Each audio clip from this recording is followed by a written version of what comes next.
Hey, everybody. Welcome to the 11th episode of the Nicole Pearson Show. As per usual, I'm extremely excited about this guest who is a friend who has been a warrior on the front lines of fighting tyrannical government overreach for the last 4 years that we have known each other. She is amazing, and she has officially stepped into the fray to take on one of the most pivotal and important fights this legislative session, and that happens to be the fight against Senator Scott Wiener in District 11 of the California legislature. Her name is Yvette Corkrean. She is a nurse, a mama, again, a warrior, and she is battling for against and in that fight of good against evil and for that District 11 seat in the California Senate. I'm so happy to have you here, Yvette. Thank you for taking the time to be with us today. How are you?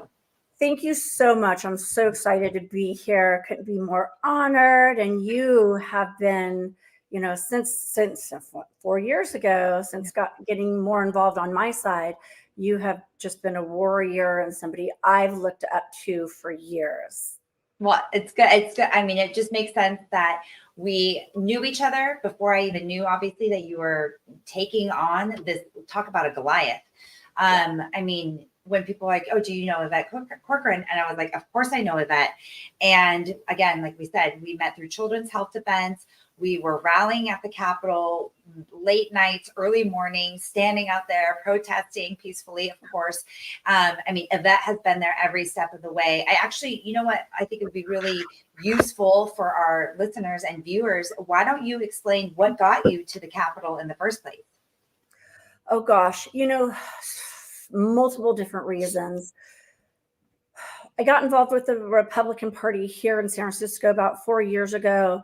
And then I think through the recalls of Gavin Newsom, the school board, Chesa Boudin, I became more involved helping to volunteer. 2 of the 3, which were successful recalls. And then, when our constitutional rights were being stripped from us during the lockdowns, myself losing my job as a registered nurse after 23 years back then, we're seeing this in the workplace. We're seeing this with free speech. We're seeing this with parental rights. So constitutional rights being stripped from us, safety, no one is safe anywhere in San Francisco or California after an extremely violent attack on a family member of mine. And my children not being safe. I don't want any other family to have to ever experience this. When our criminals have more rights than law-abiding residents, when illegal immigrants are getting more funding and freedoms than tax-paying citizens or those who are on the path to being legalized citizens, and when I'm seeing this assault on our children in the schools. Our children in California are ranked of the lowest in the nation, 2 years behind in reading, writing, arithmetic. However, STEM programs being stripped away, but then we're seeing, CRT and gender ideologies being funded and pushed. We need to focus on the bare essentials of science, technology, engineering, math, reading proficiencies, writing, for our children to succeed in life so they're not dependent on their parents and our government for the rest of their life.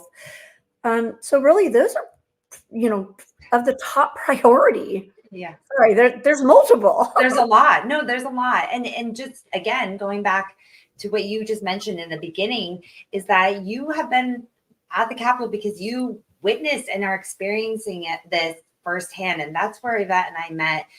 We were fighting the mandates, and obviously with myself and now you with your work as well, it has just been, like we call it here on the Nicole Pearson Show, Facts, Law, Truth, Justice, the Trojan horse of, again, this tyrannical government overreach. I mean, truly at this point, it's getting to be authoritarian. We see the FBI knocking on people's doors, on whistleblowers' doors, on people who peacefully protested, exercised peacefully their First Amendment rights, whether it's to speak or to petition their government or to exercise their religion.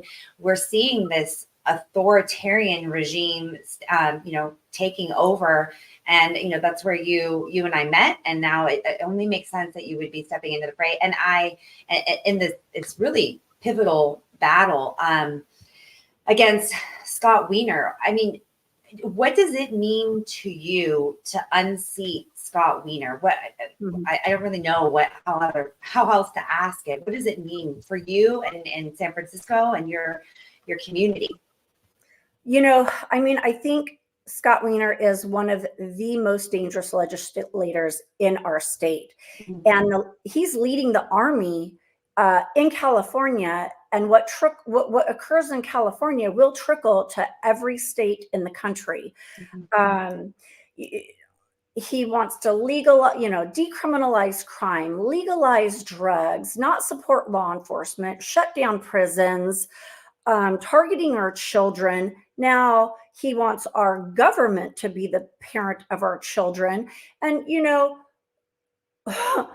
this is a huge conversation, but they want to indoctrinate our children. And when harm comes to our children, who's going to be financially responsible for these children? Mm-hmm. It's certainly not going to be Scott Wiener and our government that's going to be tucking them in at bedtime when they're sick or having complications from various things, when they're having nightmares, when they're having mental health crises. Mm-hmm. It's not the government that's mm-hmm. going to be managing that. It's the parents who love their children and aren't going to sacrifice their children. I'm not going to sacrifice our children, but there are many parents who are being also confused and indoctrinated about what's going on. So to stop Scott Wiener is probably the most biggest ask in California. I'm going to do my best. I'm not afraid. Everybody deserves the same equal opportunities, rights, freedoms, not just one group. Mm-hmm. And he is just dreadful. Right. When he first started out, maybe his legislation wasn't that horrific. But the legislation that Scott Wiener and his radical left Democrat Party are writing, this does not represent we the people. Mm-hmm. We do not have an opportunity to more or less even hear some of the legislation that they're forcing through, but even voting on, or we go to the Capitol, we fight against it, we're writing our letters. Most of the majority of the state don't even know what's going on. And then they sneak these bills in behind our back. And it's like, oh my gosh, what just happened? Mm-hmm. So they no longer, and it's not all the Democrats, but it's a select few. It's the far left radical that have hijacked the Democrat Party and are leading us on a train of derailment. No, I agree with you. And I know you've been working so hard when you're having conversations with people in your community. I obviously live in Southern California. I live in Orange County, very different than Los Angeles County. When I see my friends up there, I speak to people up there. We still have people who are supporting Gavin Newsom. Are you having that kind of experience, or are people starting to get fed up? And do you feel that there's an appetite there for change where you live in San Francisco? I think both. I think you have your diehard Democrats who will not vote against party line. Mm-hmm. And then I think we're seeing more who are looking at the issues. So I personally never met more liberals, libertarians, Democrats, and even progressives who say, I don't recognize my party anymore. I'm meeting people who worked on Scott Wiener's campaign. They tell me I helped get him into office and he is off the rails right now. I do have, and so what is exciting, even here in liberal San Francisco, they've had enough between the expenses in housing, the safety, I think those two are the primary concerns of most of the constituents in my area. And people are waking up. You're going to have the outliers who never vote against party line, but yes, I'm running as a Republican, but I am your moderate Republican, common sense. I have a fair amount of Democrat views as I do Republican. I'm fiscally conservative. I'm a single mom raising two teenagers in San Francisco. When I'm away from my children and I'm trying to earn a living, I want my money being spent in the best way possible, not to fund those who are coming here illegally, staying here illegally, have no wish to make this state a better place. Like, this is absurd. Mm-hmm. I hear you. I to your point, I mean, you're feeling it directly. You're feeling the impacts of these policies, not just in your community, but in your home. And that is really telling, because sometimes you have people come in thinking, from over here who think they can fix the problem, but it's not nice. Obviously, I don't wish that you were feeling these pressures on your family and seeing the impact of these policies directly firsthand. But I think it is important because you actually understand the issues from the inside out. So what are you thinking in terms of crime? What would you do? What is your plan to help tackle crime? Well, first, we need to fully support and fund our law enforcement, our sheriffs, our jails, our first responders. I just saw that Gavin Newsom wants to withhold $200 million from law enforcement, but then you're giving millions, I forget how many billion, to the illegal immigrants coming over in terms of healthcare, free legal services, housing, and many other gifts. Kate Sanchez just provided a beautiful statement in the Assembly Committee, I think it was this week, speaking about this. So we need to fully support our law enforcement and first responders. We need to address our issues at the border. And oh my gosh, what we're seeing this week with fixing Prop 47, there's been thousands of people out there over the last few months collecting signatures to get the amending Prop 47 on the ballot, and received almost 1 million signatures. That represents we the people.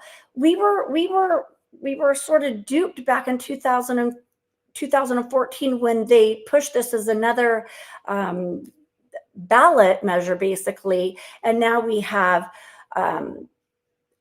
theft of $950 is a misdemeanor. No matter how many times you do it, you could break into some place 10 times, 20 times a day, and it's only ever a misdemeanor if they prosecute.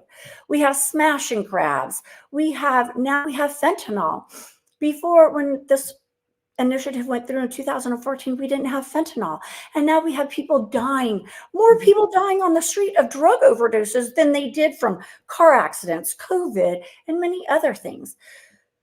So we're getting this on the ballot to make crime illegal again. Yeah.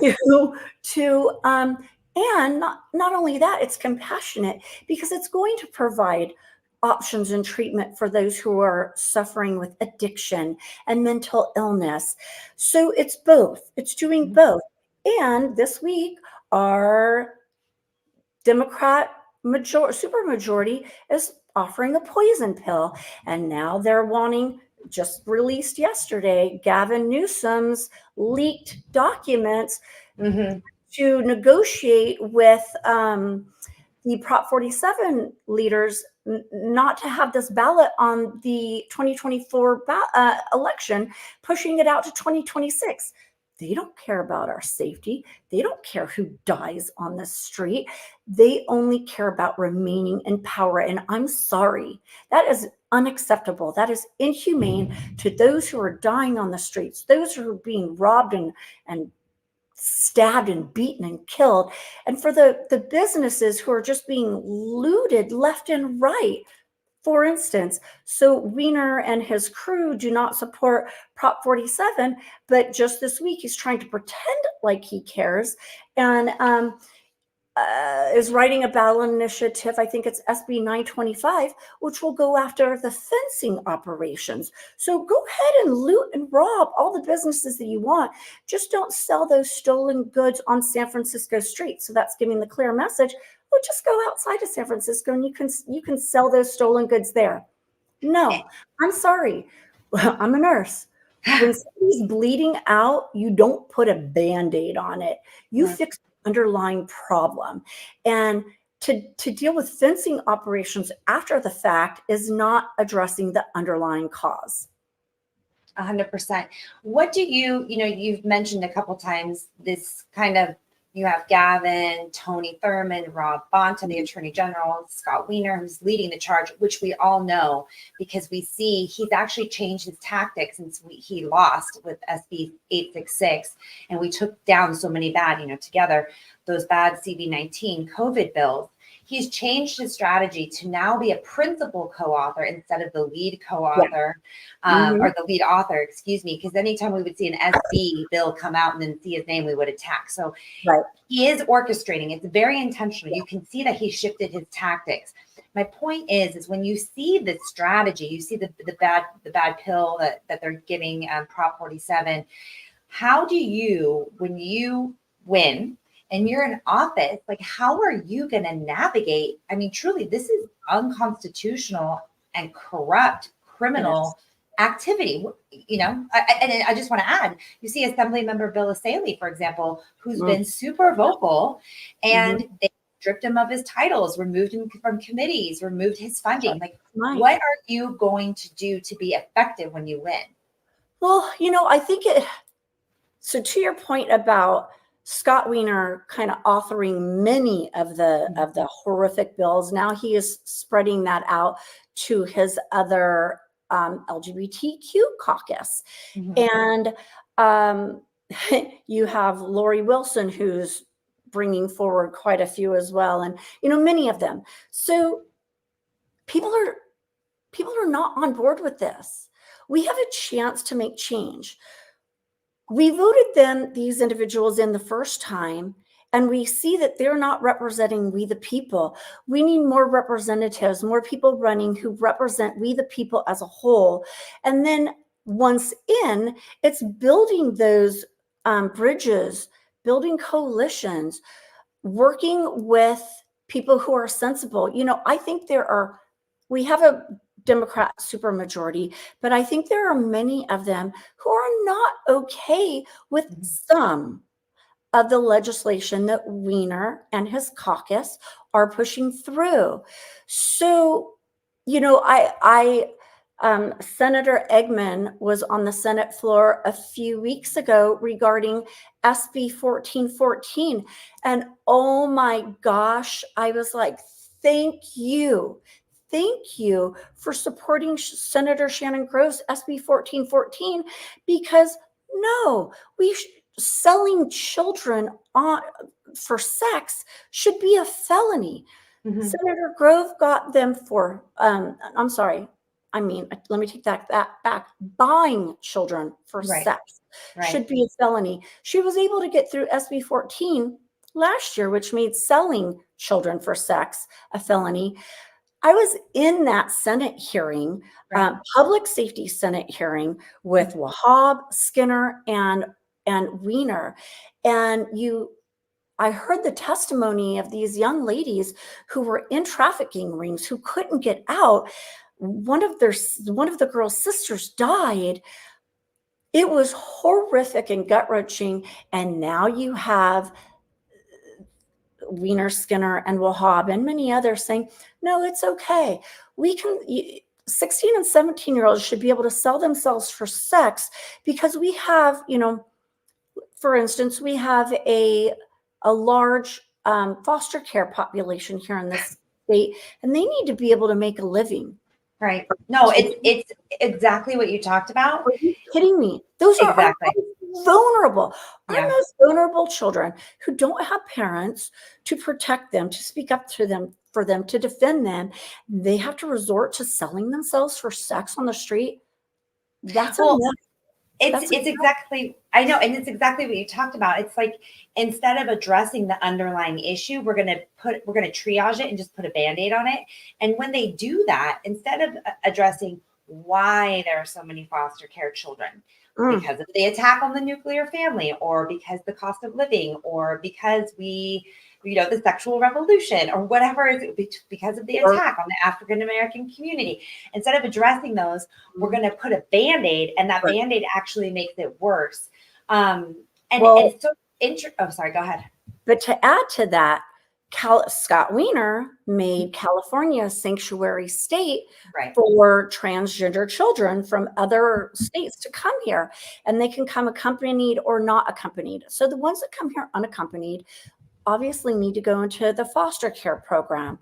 And SB 665 makes California a sanctuary state for the transgender children. But not only that, then made SB 107, where SB 107 makes us the sanctuary state. But then SB 407 now is the assault on the foster care community families, because now they're forced to go along with this program. And we know that for these beautiful children who are just confused, have, many, 30% of them are autistic. The majority of them have been sexually or physically assaulted and traumatized, and they haven't dealt with those traumas. This is all just such a vicious cycle. And then to allow them to be bought for sex, this is just not okay. And we also have his bill, SB 357, which was basically legalized loitering with the intent to prostitute, which just made it worse, and handcuff law enforcement, no pun intended, handcuff them so they can't help these children, because at first they used to be able to go, and it's really hard to articulate because it's so obvious what they're trying to do. And they always do it under the guise of empowering, like we were just talking about, empowering and giving them access. And like you said, empowering them through sex work to, lift themselves up by their bootstraps, empowering them to have, professional options, empowering them to make health or medical decisions, when really it is, again, just making them more vulnerable and injuring them and harming these communities. It's so disingenuous, but they're so good at spinning it. I think and when they do that, right, we want to empower and give access and equity and parity to these disenfranchised communities. You can't say no to that, right? Like, I can't say no to supporting suicide. Exactly. But they try and make it that way. It scares a lot of people who aren't like you and I, who are aware of what's going on and what these policies actually do. Right. Well, and they are masterful with their manipulation and writing the words, and then our media writes it in such a beautiful way that it sounds like we're empowering them. But we know that human trafficking is the number 2 leading enterprise in the world. California ranks highest in the nation for human trafficking. Yes, these people are out there loitering, trying to earn a living, but our law enforcement has no way of ascertaining whether they're out there willingly or they're being trafficked. So we have children, we have women, we have men being trafficked, and they have no chance of being rescued because of SB 357. No, That's I totally Scott Wiener. Right. And I think it's really interesting that you actually mentioned Susan Eggman, because the cognitive dissonance, they're actually I actually don't think they know what they're doing. Going to your earlier point about some of the Democrats not being on board with the policies that are being passed, because But right now we have the transgender and the LGBTQ flag that is really protecting and insulating any of these bad bills from pushback, because Senator Eggman, as you just mentioned, went off on the Senate floor of how she's tired of selling children. She's tired of protecting buyers. She's tired of her party. She's tired of playing politics with children's lives. But Senator Susan Eggman is a principal co-author of AB 1955, which is just hurtling through the California legislature. And I really want to make this point, and I do want to talk about Assembly Bill 1955, because in my opinion, from the work that I've been doing, lobbying and advocating at the Capitol the last 2.5 years specifically, it is the last and missing final puzzle piece of that human trafficking ring that you are speaking about. Because AB 1955 that Senator Susan Eggman is a co-author of is going to make it illegal for schools to pass policies to inform parents when their children are suffering from mental disorders such as gender dysphoria. And it's going to start with gender dysphoria and it'll keep on going to include different mental disorders. And it's a mental disorder per the American Psychiatric Association and the Diagnostic Manual, not because I'm a conspiracy theorist or a bigot. It's a gender dysphoria is a mental disorder.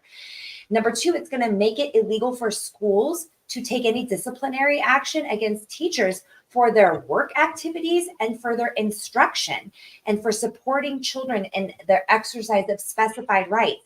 It doesn't define any of those terms. So what we're going to have if AB 1955 passes to Senator Eggman is we're going to have children going into schools where we already know that teachers are creating secret LGBTQ clubs with secret closets, with secret chest binders and tuck tape, where they have secret conversations, secret libraries. They're already exposing them to pornography and obscene materials.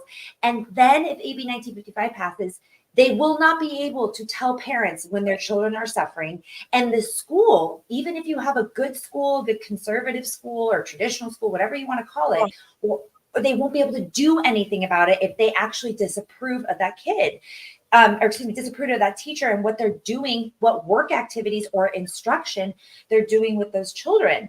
So you have that, and then you have basically the children will be able to be taken captive. The schools will not be able to do anything about it if AB 1955 passes. And then exactly what you mentioned, they're going to create this wedge between students and parents. And this is a message to Senator Susan Eggman. The children will become victim to these activists or groomers or whatever you want to call them, who want to get in the way in between the child and the parent.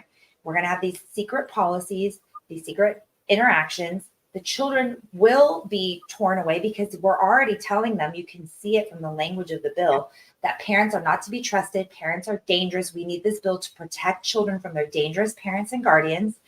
So now we are going to have them alienated from their parents. And then we're going to have these individuals, employees or contractors, offering to them, well, asking them, are you comfortable at home? What's going on at home? And then they're going to say, well, why don't you go to Senator Scott Wiener's, again, and Assemblywoman Wendy Carrillo's government shelters, which was under AB 665 last year. And then when they're there in these government shelters without any notice to their parents, let alone their consent, then we have, again, Assemblymember Christopher Ward, who is the principal author of AB 1955. He authored AB 223, which passed last year, which FLTJ was sounding alarm on. Now we have these children alienated from their parents. Now they're living in these shelters. And now any adult can change that child's name, gender, or sex. This is under AB 223 without notice, let alone consent from their parents. These children are now in government custody, in a government shelter, in a government facility, and their identity has been completely erased from society. That is, like you just mentioned, foster care. These children, it's not that they don't have people who care about them. It's that their parents and guardians and families cannot find them, thanks to Senator Scott Wiener, Assemblyman Christopher Ward, Assemblyman Rick Zabur, Corey Jackson, Wendy Carrillo. They will disappear. That is the prime target of human trafficking. So it goes directly to what you were talking about and a wholly unrelated, answer to one of my questions. All of this is to alienate the children, isolate them, and then disappear them into this human trafficking ring that is California. It's terrifying. Well, just yes to all you just made. Yeah. And, interestingly, when the American College of Pediatrics came out with their statement on, what was it, June 6th, somewhere close to that, making recommendations to, I'm going to read it because there are a few different groups, made their recommendations to the Academy, the American Academy of Pediatrics, the Endocrine Society, the Pediatric Endocrine Society, the American Medical Association, the American Psychology Association, and the American Academy of Child and Adolescent Society to stop promoting social affirmation, stop puberty and cross-sex hormones, and to stop surgeries on minors. Multiple other countries have stopped this. Other states have in I think it's 17, how many, 20, I can't remember how many states right now because I'm a little worked up. But and so now we have the American College of Pediatrics coming out with this and saying stop for right now. Same day or next day, Scott Wiener is on the mic at a press conference celebrating AB 1955, and again, masterfully, how they put it was, this is for gay and lesbian children. Okay, our children, right? Well, our children, and that they're not our children; they're his children, and the state's children, and the country's children. But again, I was at the Senate hearing, the floor Senate hearing last week. I can't remember which day it was. They're all running into each other right now. And I heard the testimonies, and you heard many statements from the LGBT caucus in the Senate talking about their coming out. And then you heard the Republicans speaking, and how the Wiener and his caucus are promoting this is about a coming out. This is not about a coming out. This is about coming after our children and indoctrinating them. And I'm going to give a little statistic, which you probably already know. So, now we have 1 in 4, if not more, girls who are identifying as boys. And we know that 30% of them, I already said, are autistic. The majority of them have been abused in some way. They don't want to identify as that child that was hurt and abused. They want to look like somebody else so they're not attacked again. They don't like that body part that was raped or sodomized, So there's a study that came out that said 80% of these children who are uncomfortable in their body, who are confused, which as we grew up as teenagers, we didn't know, we were confused too, but on different aspects. 80% of these children, if left not socially transitioned, not chemically or surgically transitioned, 80% of these gender confused children become comfortable in their own body. And an upper part of 60% of them then later figure out that they're gay or lesbian.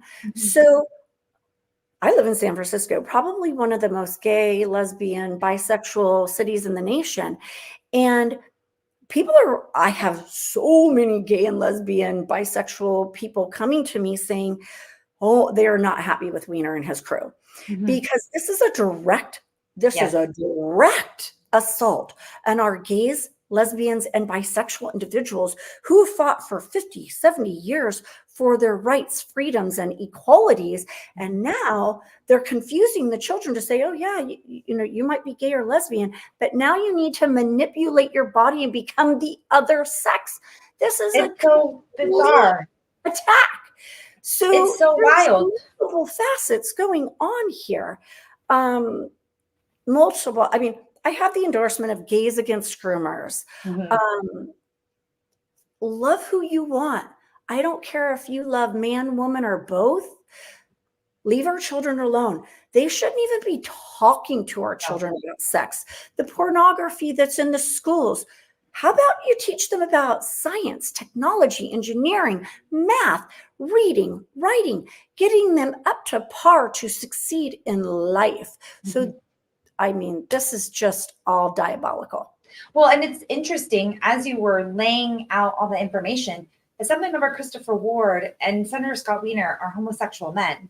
And so there has to be something bigger at play, because why would they attack the next generation of homosexual individuals? It sounds like such a weird statement to make or conversation to have, but you have these children, these little boys who could just grow up to be gay men.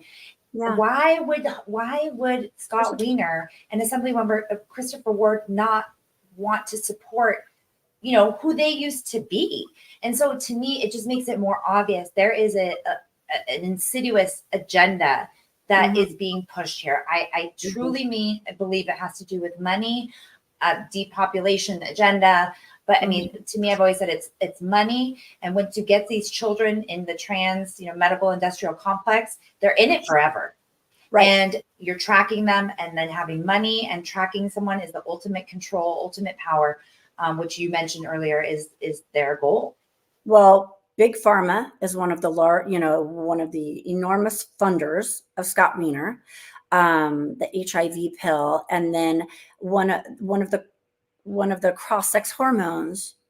Basically these are chemical castration medications. Yeah. These are medications that are used for cancer that they're giving our children. And, we know that these children can get these chemical castration medications on the black market online. And we know that they can be doing this behind the parents' back. And after, I think it's like 4 or 5 months of taking them, they can be sterilized for life. Well, and again, going back to, I was just going to say, going back to what we were discussing, when you have this AB 1955 passing, basically, I just said earlier today that you will be sending your child to the gauntlet. Like you will no longer have any authority in your child's school. Even if you're in a good school, the school will not have authority of any rogue employees or contractors who are participating in work activities or instruction as defined, but not defined at all in the bill. And they will be, again, they're giving them chest binders. Chest binders and tuck tape are medical devices under the American Medical Association. These are medical devices.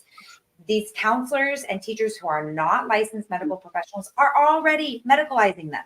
Just imagine what's going to happen then, either at school, or let's say they're smart enough not to give them the drugs at school. Like you said, they give them the websites, they give them the information to go get the drugs or to follow the influencer. Remember, there was an influencer that was arrested for shipping drugs across state lines to give kids their puberty blockers and their hormones.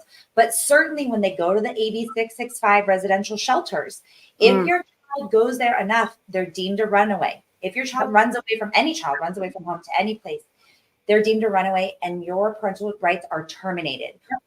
They captured our children. And how do you destroy the most powerful, the best nation in the world? Right. Capture them from the inside out. And they're capturing our children. They want to own our children. They want to put families against one another. Oh my gosh, I was just going to say something good and I completely forgot. Oh well. Well, we are at war, and we at Facts Law Truth Justice believe that. I know what I was going to say. So I'm a registered nurse. I worked at Kaiser Permanente for nearly 20 years. I worked in a department that Kaiser San Francisco was one of the first gender reassignment surgeries in Northern California. And these individuals had to come into my department in preparation for surgery. So I have a great relationship with, some of these all of the patients that I had. The difference is they were adults and adults only. So, and through working with them, I know what the standard of care used to be. The standard of care used to be they had to cross-dress for a year before they could get their medications. They had to have vigorous psychological evaluations before they got their medications. I mean, unfortunately now our therapists and our doctors are captured, and they are affirming this right off the bat, I like to provide a great analysis. Anorexia and bulimia is a body image dysphoria. And there are many children who suffer with it. And when the parents, I figure it out or learn about this, and they bring them to the doctors, you're not going to find one parent or one doctor or one therapist that affirms that this, 16-year-old, 50 pounds, is obese, and they're going to prescribe them diet pills and sign them up for a gastric bypass surgery. That they would lose their license. Right. Same philosophy. So this gender dysphoria is a dysphoria. It's an uncomfortableness. So they need to address it with that. I'd like to also bring up one other issue about Senator Weiner and how you said he spreads out these horrific bills. I want every lady, every woman, young lady, and man to hear this. Assembly Bill 1028, if you're not familiar, what that bill wants to do is remove mandated reporting of assault on women unless that assault is with a gun. Right. So knives are okay. Hammers are okay. Fists. Okay. Yes.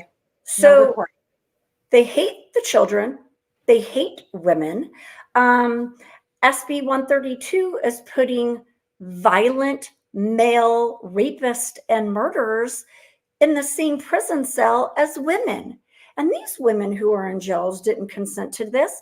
Neither did the communities that are now fostering these males who identify as women. There's a court proceeding in Madeira, I think it's Madeira, where a man who was serving his second decade in a male prison started identifying as a woman, got himself in a female prison, and has raped 2 women. There are 250 men in that prison and 500 waiting to get into that prison. So sick. That's so sick. They're putting condoms in prison because of the rapes. There's another prison. This is horrifying. Wait, I'm really sorry. I didn't know about that. I mean, everybody. No, I did not know about the condom. There's one in Southern California as well. It's a 1,000-unit women facility, and they're 10%. 10%. This is what I'm talking about.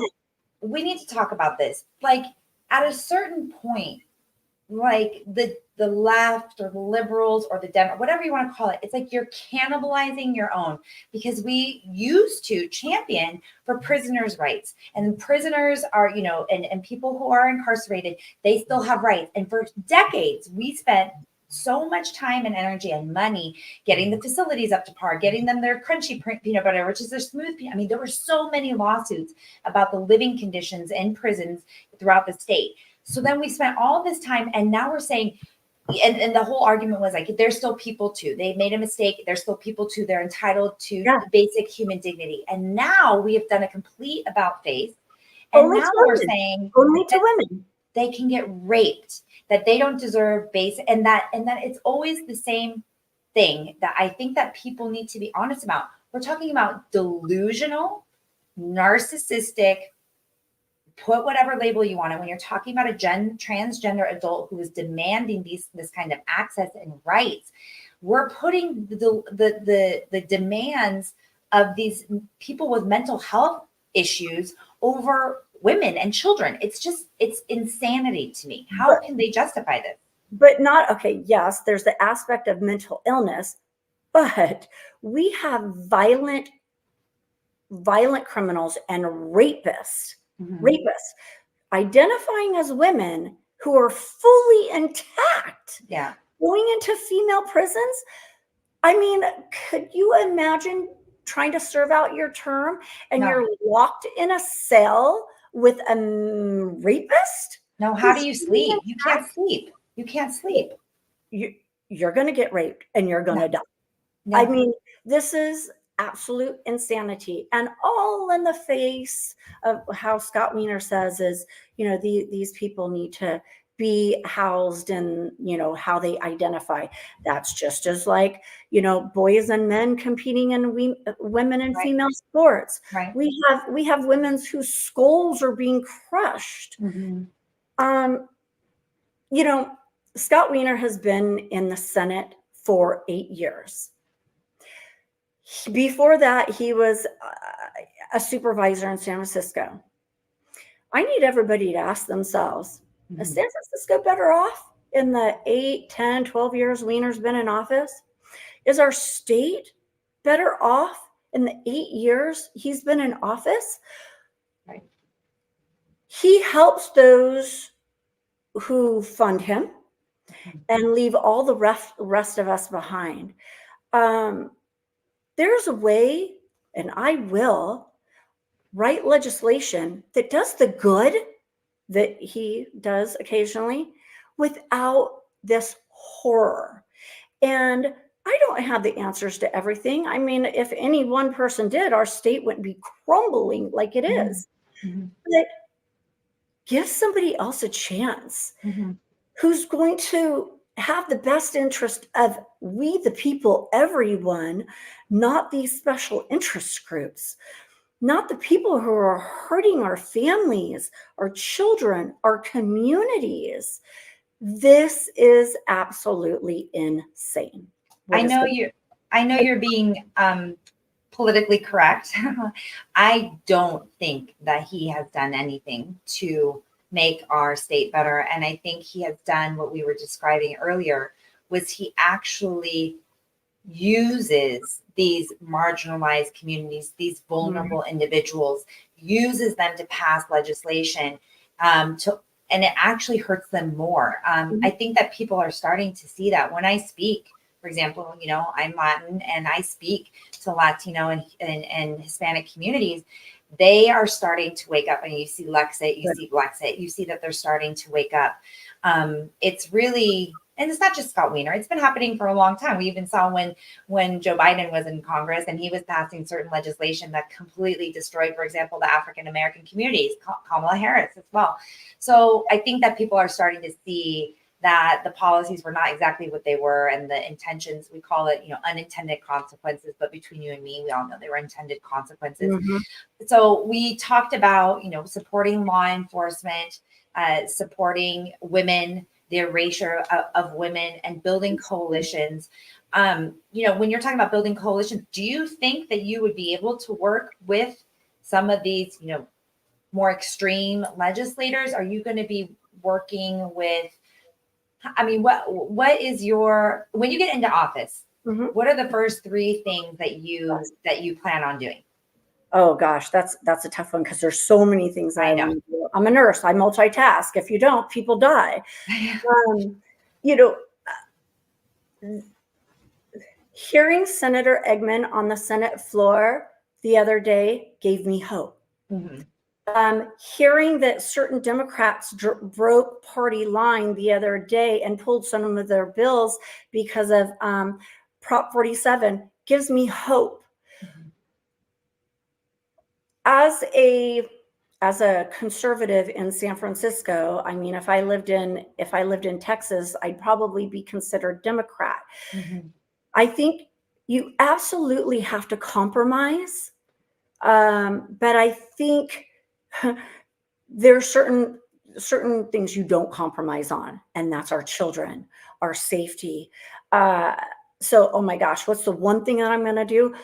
How about just unseating Scott Wiener is probably the biggest thing that anyone could do. And especially in San Francisco, because I don't think a Republican has won in 70 years. There's a lot to be done. And I know that there are amazing Democrats out there who, they're Democrats, libertarians, liberals, progressives, Republicans. 80% of, I think, the state all wants the same thing. It is the far right and the far left that is dividing. So it is time to come together. Party politics aside, good versus evil, right over wrong, do good for everyone. And that's what I want to do. So how can we, Not, I'm totally on board. Go ahead. Sorry. Scott Wiener does not represent his constituents. He is off the rails. Yeah, even by his own party. Even by his own party. So we need people in there who are going to work with everybody. I'll be doing an interview next week with Gays Against Groomers. Maybe I'm that sensible. I'm definitely that sensible, moderate representative here in my community. And I need everybody's support because Wiener is funded by the radical groups, big pharma, the builders. Yes, let's build. We need to build, but let's do it in a way that is affordable, and not necessarily Scott Wiener's Affordable Building Act. So how can we help you get there? And what everybody in California and across the nation needs to remember is the legislation that comes out of Scott Wiener affects our entire state. It affects every single person. I don't care what party you are, what color you are, who you love and don't love. Keep your hands off the children. And it affects our entire nation because what starts here trickles to the rest of the nation. Where goes California, goes the nation. I need everyone's support. A little bit, large amount, the maxed donation that I can take from any one individual or company is $5,500. You can make these donations through my website at YvetteForSenate.org. Once again, that's YvetteForSenate.org. And we need to bring common sense back. And I am that candidate who will.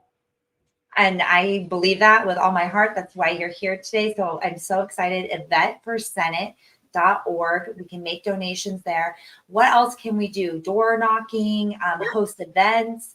Can you tell us some upcoming events that you have? Anything else? Given the economy, given the state of affairs of California, sometimes it's hard for people even to give, $5, $10. So, but I know from my work that there are warriors who are, the grassroots, pound the pavement warriors. How can we help you if we perhaps don't have the financial resources to make a donation? So and go to my website, YvetteForSenate.org, and you can sign up to volunteer, donate, and yes, we're going to be door knocking. I have an event coming up on July 9th, meet and greet. We're going to have more. You can host an event. I can come to you anywhere in the state, really anywhere in the nation. But I know I'll be hosting an event in Orange County. I'm very excited about that. And that's really important.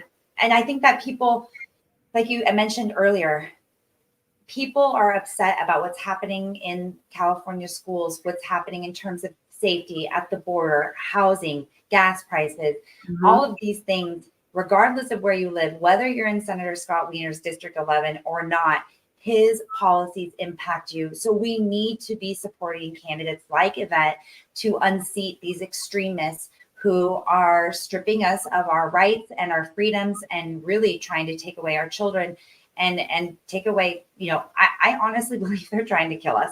So, we need to support candidates like Yvette. I appreciate you and your courage there. I don't know if I could do what you're doing. There are certain people that it's very difficult for me to interact with. And if anybody saw me with Scott Wiener in the SB 866 hearing in the Senate Judiciary a couple years ago, you'll see my very visceral reaction to him. We'll just leave it at that. So this is not an easy fight. I know this was not an easy decision for you. You have two teenage children, and this has put you guys, put a target on your backs and put the spotlight on you. So I personally am praying for you. I appreciate you. We will be supporting you. We'll be donating to you, hosting you. I will do whatever I can to help you, help us stop what's coming from Scott Wiener. Before you go, I'd like to play one little game that we like to play here. And it's called Patriot, Traitor, Pass. So I'll just give you a couple names and you can tell me whether you think that person's a patriot, a traitor, or you can obviously pass.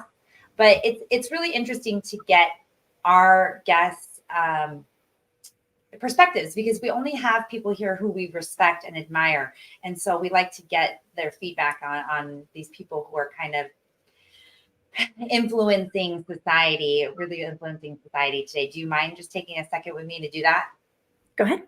Okay. So, okay, great. Okay. So obviously Senator Scott Wiener, we know that your opinion, patriot, traitor, or pass? Traitor, 100%. Okay. He's Okay, leading it. He's leading the traitors. Gavin Newsom? Traitor. Okay. What about Tucker Carlson? Patriot. Elon Musk? Patriot. Assemblyman Bill Asaley? Love him. Oh my gosh. True patriot. Okay, great. Donald Trump? Patriot. Taylor Swift? Yeah, I know everybody loves her, but I don't think they've figured out what's going on. So hopefully they'll figure it out soon. So I'll take a pass on that one. Okay. And what about, after all this talk, what about Senator Susan Eggman? You know, I don't follow her enough. I was very impressed with what she did on SB 1414. Very disappointed with what she's doing with AB 1955. I might have to take a pass on that one for a hot minute. And you know what? This is exactly why you're running for office. That is exactly the type of honest response that we appreciate here. And that's the opportunity, like a very unique opportunity that you have when you win to go work with representatives like Senator Susan Eggman that might not understand the impact of the bills that they are participating in. And so that's why I know that I'm so grateful to have someone like you, a nurse, a mom who lives in San Francisco, who was affected by the mandates, who has been lobbying at the Capitol, who is stepping into the lion's den. I'm just so grateful for you, and I am so hopeful for what you will be able to accomplish when you unseat Scott Wiener in the upcoming election and become the senator for District 11 of the state of California. Is there anything else that you want to, any last message, anything else you want to communicate to our viewers and followers here at the Nicole Pearson Show before we sign off? I just want to give people hope, because I think everybody says San Francisco is lost, California is lost. And as we're out in the trenches speaking to people, and people, like, I am petrified going some places because I know that they want to just hate me. And then when we start speaking, they're like, oh my gosh, we think the same on the majority of everything. We are not lost. People are afraid. They're afraid to speak up. They're afraid to be canceled. They're afraid to lose their job. Mm-hmm. And, you know, I have to respect them. I mean, I was not very happy for a while with their decisions to stay quiet, but I have to respect that. And with that, I just ask for all of you who are afraid to speak up, who can't speak up for whatever reason it is, you know, support those who are speaking up for you. Support those who are going to take the bullet for you. This is frightening. This is scary, but I don't know how to be quiet. If I want my children, our children, our future generations to have a chance, we have to speak up. What is the saying that, you know, we leave a better nation for our children than what we came into? Right now, we're not, and we need to. And I wanted to add one more to your patriot traitor pass, that I love and respect Robert Kennedy Jr. also, and think he is a patriot. Great. So do I. He's done a lot of great work the last 40, 50 years fighting for truth and transparency and integrity in the medical profession and the legal profession and in the government. So I'm glad that you brought his name up as well. Mm-hmm. Yeah. So Yvette, that was together, everybody. Yes, no, and that was that was such a poignant way to end this show. If you cannot speak up for whatever reason, first you can. If anything, the last 4 years is shown is that not only can you speak up, but you must speak up. First, they came after the communists, and I didn't say anything because I wasn't a communist, and we know how that ended. We saw that with the doctors and then the journalists, and they tried to come after the lawyers with bad COVID bills. You know that.